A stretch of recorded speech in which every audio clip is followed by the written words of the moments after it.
I cautiously stepped off the beaten path, my flashlight cutting a feeble beam through the dense foliage that surrounded me. The jungle was alive with the eerie symphony of nocturnal creatures, sounds echoing through the humid air. I had embarked on this solo camping trip to find solitude, but little did I know, solitude was not the only thing waiting for me in the heart of the jungle.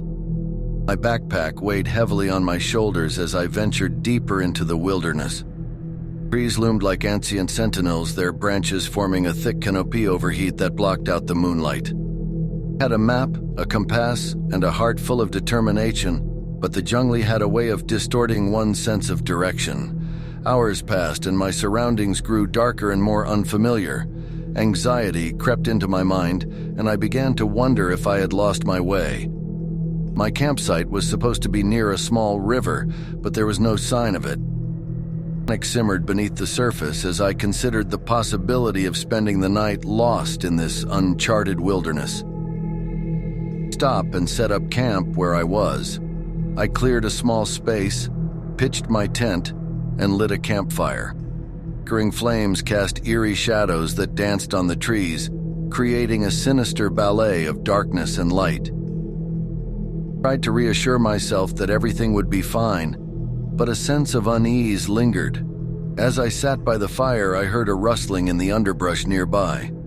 My heart pounded in my chest as I shone my flashlight into the darkness, revealing nothing but swaying leaves. It was probably just a curious animal, but the jungle's silence now felt like a malevolent presence watching my every move. Sleep was elusive that night. Every sound, the distant calls of animals, the whisper of the wind through the trees, seemed to morph into sinister voices conspiring against me.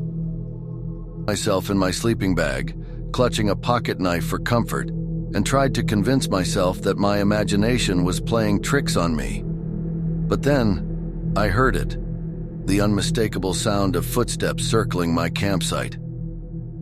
Caught in my throat as I strained to listen. Someone, or something, was out there in the darkness, moving silently among the trees. "Who's there?" I called out, my voice quivering. There was no response, only the rustling of leaves growing closer. Fear coursed through my veins as I realized that I was not alone in this jungle. My heart froze as the beam of light revealed a figure standing just beyond the edge of the campfire's glow. A woman, her face obscured by tangled hair, dressed in tattered clothing that seemed out of place in this wilderness. "You lost?" I stammered, my voice trembling. The woman didn't answer. Instead, she took a slow, deliberate step toward me, her eyes gleaming with an otherworldly intensity. I urged, and I fumbled for my pocket knife, holding it out defensively. "Stay back," I warned.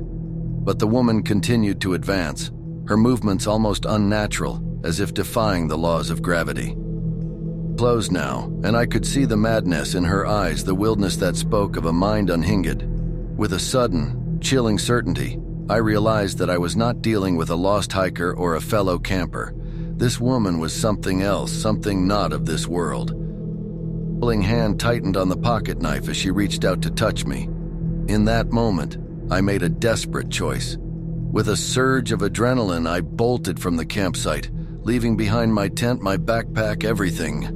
I ran blindly through the jungle, guided only by the faintest glimmer of moonlight filtering through the trees. It seemed to stretch on forever as I stumbled through the jungle, my heart pounding, my breath ragged.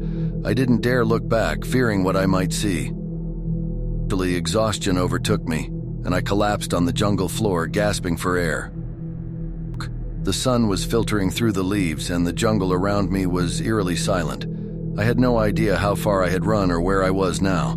All I knew was that I had escaped whatever had been lurking in the darkness. The memory of that night still haunts me, a chilling reminder that in the heart of the jungle, the line between the natural and the supernatural can blur.